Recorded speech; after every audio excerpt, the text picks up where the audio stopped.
Serial में आने वाला है एक नया ट्विस्ट। जी हाँ दोस्तों, जो आज तक 15 सालों में कोई भी नहीं कर पाया वो राही के एक थप्पड़ ने कर दिखाया। अब यहाँ पर बा ने घर छोड़ने का फैसला तो कर लिया है, पर लेकिन बा 15 साल से जिस बेटे की याद में तड़पती रहती थी, रोज अपने बेटे वनराज को याद करती थी।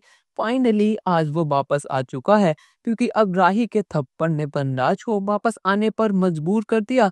अब यहाँ पर वनराज को अपने घर की हर खबर थी, पर लेकिन आज सारी हदें पारी हो गई जब उसने बा को बाहर सड़क पर देखा, वो भी इस हाल में। तो उससे रुका ही नहीं गया और वो बा के पास चला गया।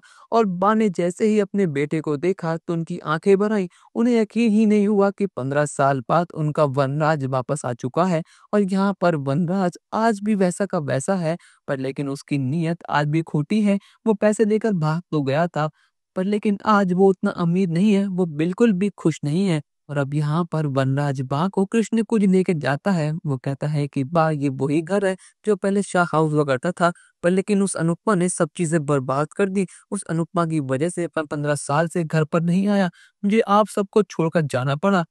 ठीक शाह परिवार की तरह वनराज ने भी अपनी सारी गलतियों का इल्जाम अनुपमा के सर पर फोड़ दिया। अब यहाँ पर सभी घर वाले बहुत हैरान है वनराज को देखकर। यहाँ पर तोशु की तो आंखें पटी की पटी रह गई हैं। पर लेकिन वनराज बहुत गुस्से में घर में जाता है और राही को बाहर बुलाता है और कहता है कि तेरी इतनी हिम्मत कि तू 15 साल बाद तो वापस आई है और तूने आते के साथ ही मेरी बाप पर हाथ उठा दिया। मैं तुझे छोड़ूंगी नहीं। और यहाँ पर हम सबको पता है कि राही किसी की भी नहीं सुनती, और खासकर वनराज की तो बिल्कुल भी नहीं। राही कहती है कि फाइनली भगोड़ा अपने बिल से बाहर आ ही गया, 15 साल बाद ही सही, पर लेकिन आज मेरे एक थप्पड़ ने वो कर दिखाया जो इस घर में कोई भी नहीं कर पाया। फाइनली वनराज शाह अपने बिल से बाहर आ गए।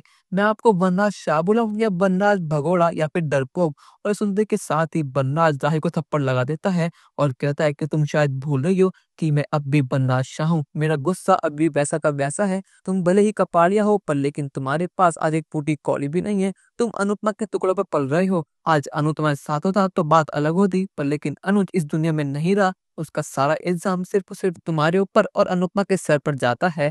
पर लेकिन यहाँ पर वनराज अब बहुत गुस्से में है और यहाँ पर प्रेम वनराज को रोकता है और कहता है कि अगर आपने राही पर हाथ उठाया तो मुझसे बुरा और कोई नहीं होगा। पर लेकिन दोस्तों, क्या यहाँ पर राही और प्रेम मिलकर वनराज की बैंड बजा देंगे? और क्या यहाँ पर अनुपमा जब वापस आएगी और वनराज को अपने सामने देखेगी तो उसका रिएक्शन क्या होगा? अपनी राय हमें कमेंट सेक्शन में जरूर बताइएगा और चैनल को अब तक नहीं किया सब्सक्राइब तो कर लीजिए। धन्यवाद।